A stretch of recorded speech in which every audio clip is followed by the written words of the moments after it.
Have you ever walked into your child's home and felt invisible? You bring a plate of cookies, a warm smile, maybe even a little story from your day, and they barely look up from their phones. You ask how they're doing, and they say, "Fine," without even looking you in the eyes. You sit quietly on the edge of the couch while their lives whirl around you. Schedules, errands, work calls, soccer practice, digital noise. And in that moment, even though you're surrounded by the people you raised with every ounce of your being, you feel more alone than ever. If that sounds familiar, you're not the only one. There comes a time in life when the roles shift, when the very children you carried, protected, and poured your soul into seem to have moved on without you. It's not always because they're cruel or heartless. Sometimes it's just because life has sped up for them and slowed down for you. But that doesn't make the ache any easier. So why are we talking about this today?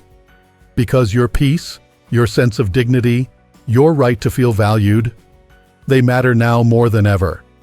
And because too many of us in our older years keep showing up in places and in relationships where we are no longer honored. Not because we're weak or desperate, but because we were never taught how to stop seeking approval and start protecting our worth. Today, I want to talk with you about something that might sound harsh at first, but I promise, it comes from a place of deep care. It's this: you shouldn't visit your children in old age unless your presence is welcomed, not just tolerated.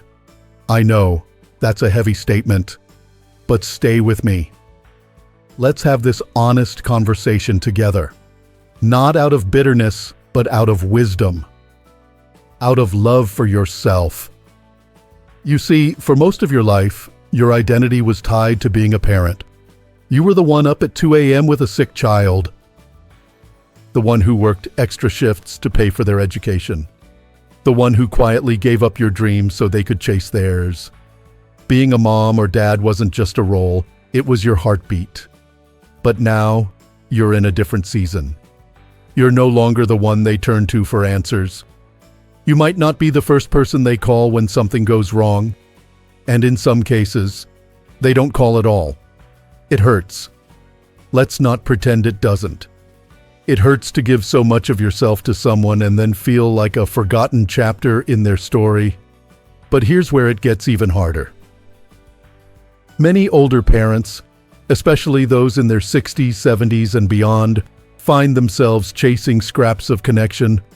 They keep showing up, keep offering help, keep inviting themselves into their kids' lives, not out of desperation, but out of habit, out of love, out of a deep, quiet hope that one day their children will pause, look them in the eye and say, "I see you, I appreciate you, I still need you." And when that moment doesn't come, it carves a hole you don't talk about, not with friends, not even with yourself. Now, let's be clear. This isn't about cutting off your children or turning cold. It's not about pride or punishment. It's about boundaries. Emotional, spiritual, and even physical boundaries that protect your well-being. Because here's a truth we don't say enough. Respect isn't automatic, not even from your children. It should be.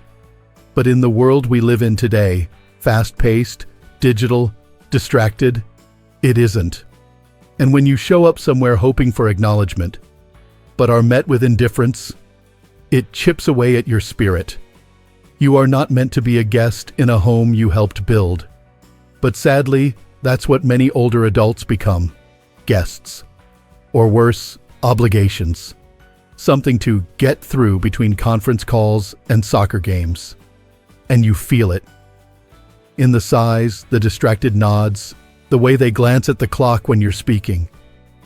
So here's the hard question. Why do you keep putting yourself in that position? You have value that's not defined by their recognition. Your stories, your wisdom, your presence, these are treasures, not burdens. But the world won't treat them that way unless you lead the way. You have to show others how to treat you, by how you treat yourself. You deserve to be around people who light up when you walk into the room. People who ask you questions and wait for the answer. People who don't mind slowing down a little to meet you where you are. And if your children aren't in a place where they can offer that, then maybe it's time to stop knocking on that door. Maybe it's time to build something new. I've spoken with many older parents, men and women in their 60s, 70s, even late 80s, who realized, sometimes too late, that their emotional world was completely wrapped around their children. Their schedule, their mood, their sense of self-worth, all of it hinged on whether their kids called, visited, or remembered their birthday. That's too much power to give anyone, even your own flesh and blood, especially when that power isn't handled with care. What if, instead, you poured that love, that attention, that energy into places where it would grow?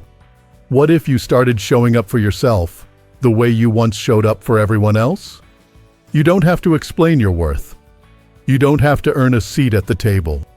You are not a remnant of the past. You are not what's left.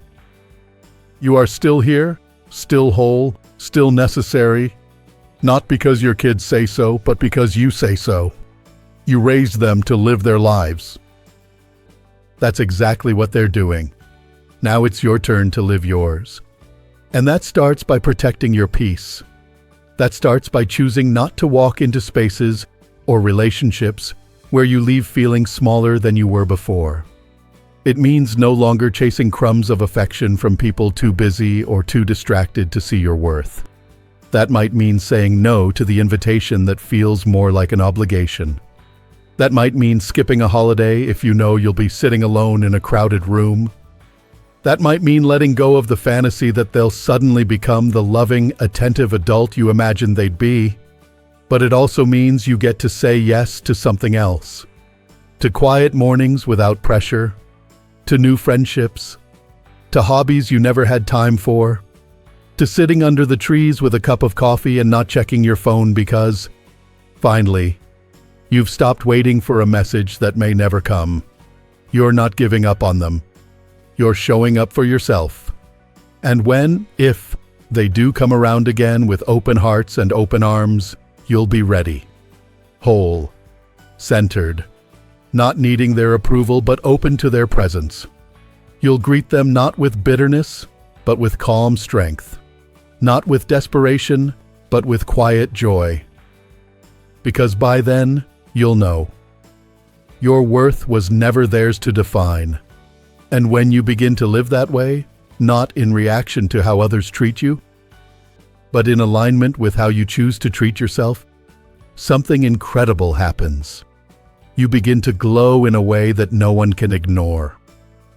You stop moving through life trying to be seen, and instead, you become someone worth noticing.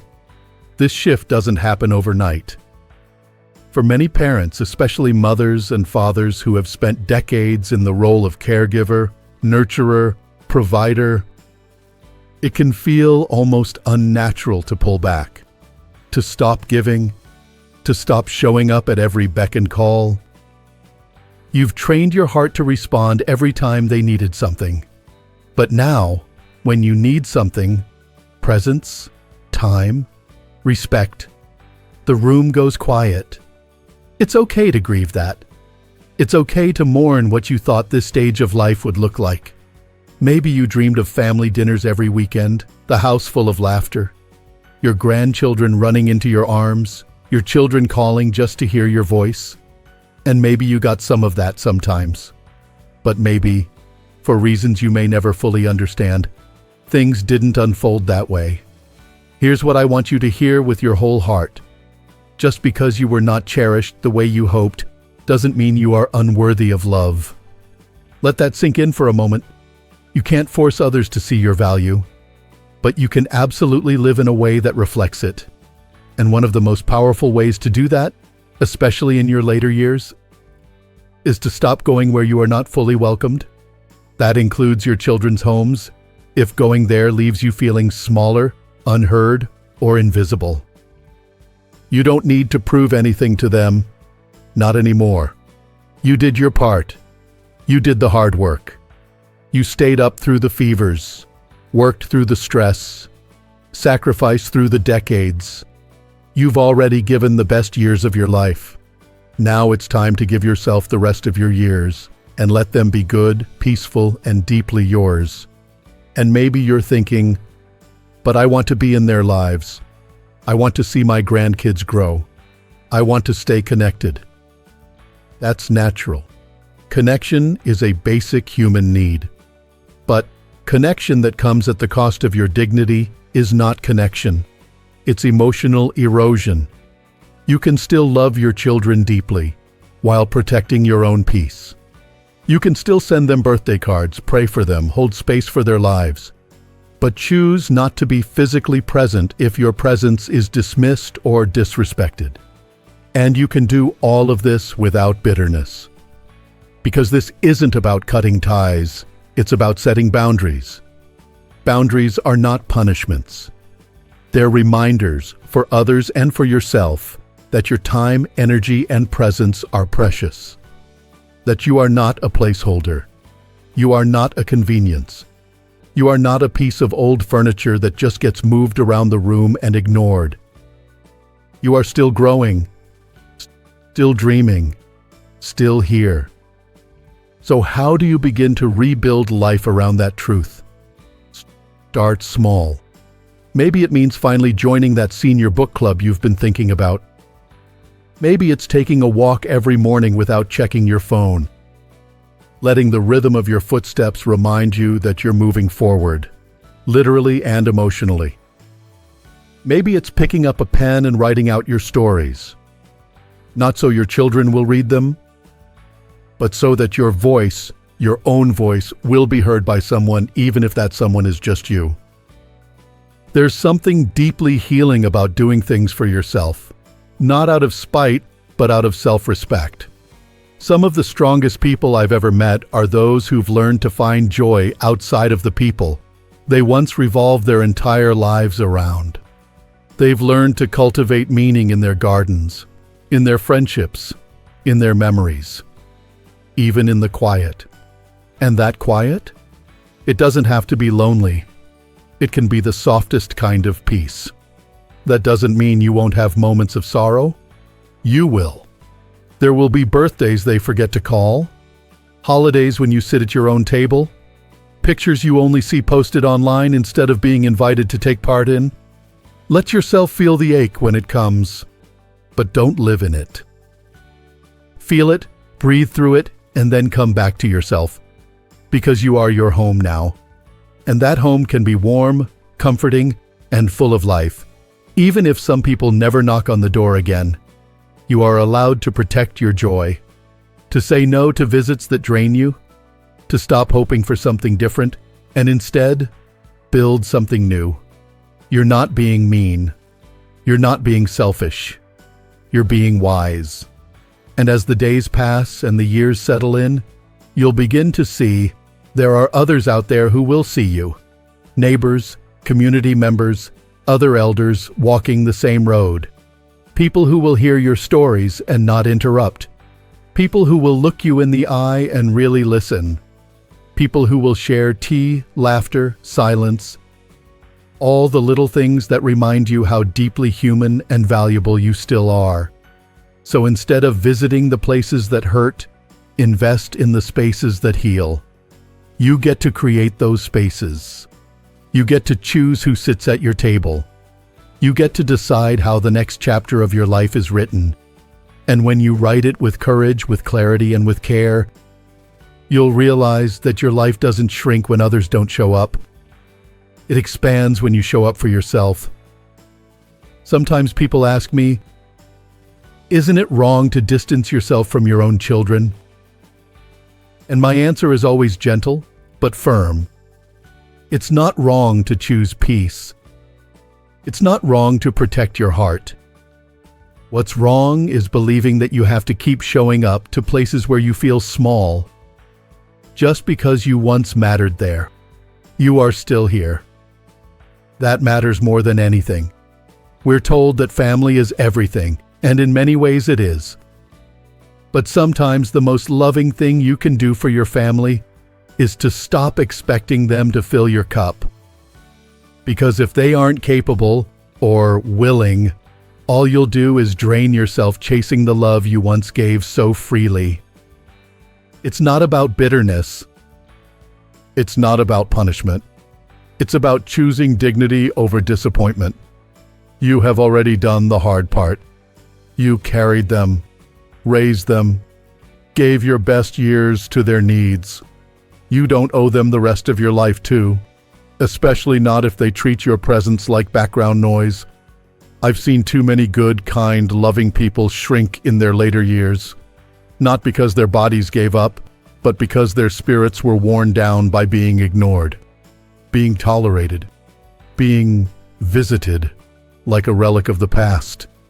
It's a pain that doesn't show up on a medical chart, but it eats away at joy just the same. And you know what's even more tragic? Most of them stay silent. They don't want to upset anyone. They don't want to be seen as needy or difficult. So they keep smiling. Keep showing up. Keep hoping this time will be different. But hope without change becomes heartbreak. And you deserve more than that. You deserve to be respected not just for what you've done, but for who you are now. Not because you gave life to someone, but because your own life is still sacred, still vibrant, still worth protecting. So if you feel that ache in your chest when you leave your child's house, that sense of having been dismissed, diminished, or simply unseen, don't ignore it. That ache is your soul's way of asking for boundaries. Listen to it. And let's be honest, some children do come around. Some do grow into maturity. Some do realize what a gift it is to have a parent still living, still breathing, still offering wisdom and love. And when that happens, when they truly come to you, not out of obligation, but out of honor, then welcome them with open arms. But don't wait for that moment at the cost of your own joy. Go where your presence is celebrated, not merely accepted. Your later years should not be spent proving your worth. They should be spent enjoying your life, building new connections, and finally having time for you. You were the root that held the tree upright. You were the warmth in the room when money was tight and dreams were far away. You were the one who stayed, even when you had every reason to walk away. That kind of love should never have to beg. So don't beg.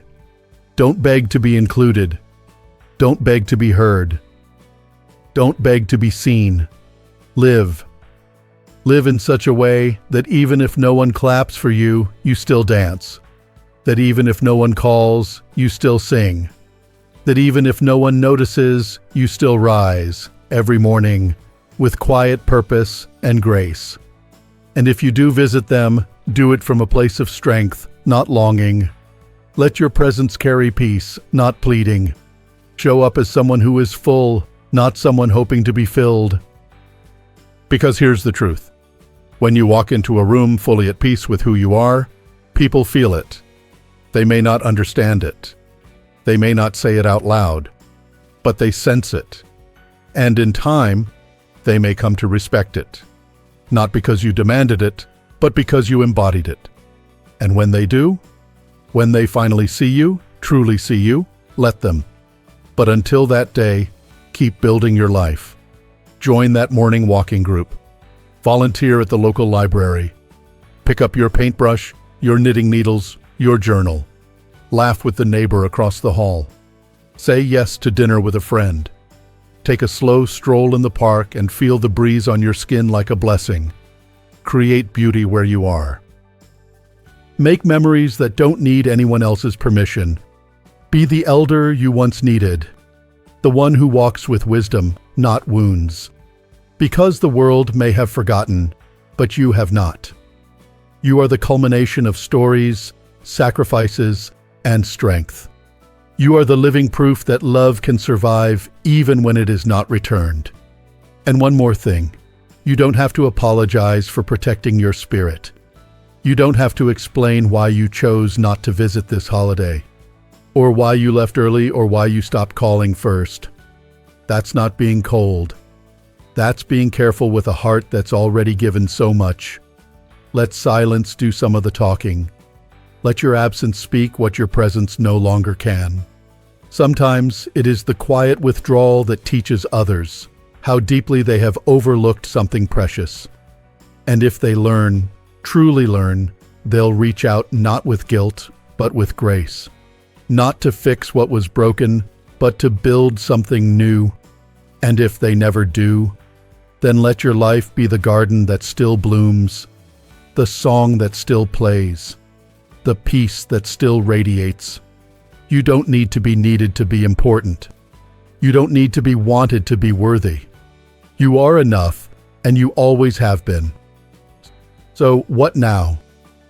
Now that you've been honest with yourself, really honest, about what hurts, about what's changed, and about what you need moving forward, where do you go from here? You go inward. You go outward. And most importantly, you go forward. There's a kind of freedom that comes when you stop expecting someone else to give you what you already have inside. It's not an easy freedom. It's not flashy or loud. It's quiet, steady, and powerful. The kind that lets you wake up in the morning without bitterness in your chest, without waiting for a phone call that never comes. It's the freedom of finally being the main character in your own story again. You don't owe anyone an explanation for choosing yourself, for choosing to live these years not in someone's shadow, but in your own light, for choosing to walk away from a room where you feel invisible and into a space, even if it's smaller, where you feel alive. And that space, it's waiting for you. Maybe it's the community center down the street with Thursday afternoon board games and good coffee. Maybe it's the park bench near the rose garden, where strangers become friends with just one smile. Maybe it's a small circle of women who meet on Sundays to talk about life after 60, or the group of men who tinker with old radios and talk about the music of their youth. Maybe it's just your living room, filled with books, memories, your favorite chair, and finally, peace. It doesn't have to be fancy. It doesn't have to be full. It just has to be yours. And if your children don't make space for you in their lives, you make space for yourself in the world. If they don't ask how you're doing, you check in with yourself. If they don't celebrate you, you celebrate you. Because you're still here. You're still breathing. And that is no small thing. So many people never get the gift of growing older. But you have. And no matter what your relationship with your kids looks like now, you still have the power to make these years meaningful. You have stories to share, laughter to give, hands that can still create beauty, a heart that still holds so much love, even if that love now needs to be poured into new soil. Yes, family matters, but so does your spirit. So does your peace of mind. So does your dignity. If you've spent most of your life giving and giving, now is the time to receive. Not from others who forget, but from the world around you. From nature. From community. From your faith, if you have one. And most of all, from yourself. You are still allowed to matter, even if your children don't remind you of it. You are allowed to laugh loudly, love deeply, speak your mind, change your routine, try something new, make mistakes, wear what you want, go where you please, and live in such a way that your happiness does not depend on anyone's approval. You're not stuck in the role of parent anymore. You're free now to be something more, something richer, something fuller, an elder with presence, a soul with power, a person with nothing to prove and everything to enjoy. And if one day your children knock on your door, not out of guilt, but out of genuine respect and longing, you can let them in, not from a place of need, but from a place of love. You can look them in the eye without flinching. You can welcome them into your world, not because you're hoping to be remembered, but because you never forgot your own worth. Until that day, or even if that day never comes, live. Live with joy, with curiosity, with grace. Live slowly or boldly, but always on your terms. Live not for the approval of others, but for the healing of yourself. This isn't the end of your story. It's a turning point. So if you've made it this far with me, I want to say this to you. From one soul to another, you are not forgotten. You are not alone. You are not too old to begin again. You are exactly where you need to be, to begin living the part of your life that's finally for you. So here's to the quiet mornings, the deep conversations, the unhurried days, the surprising new friendships, the long walks, the books you'll finally finish, the songs you'll sing just for fun, the meals you'll cook just because you like the smell of garlic and butter. Here's to the laughter that no one else hears, the peace that no one can steal, the dignity that no one has the right to touch. Here's to you. If this message spoke to something deep inside you, if you've ever felt the ache of being invisible or the sting of being ignored, I invite you to share your story in the comments. Not because you need to justify your feelings, but because your voice matters.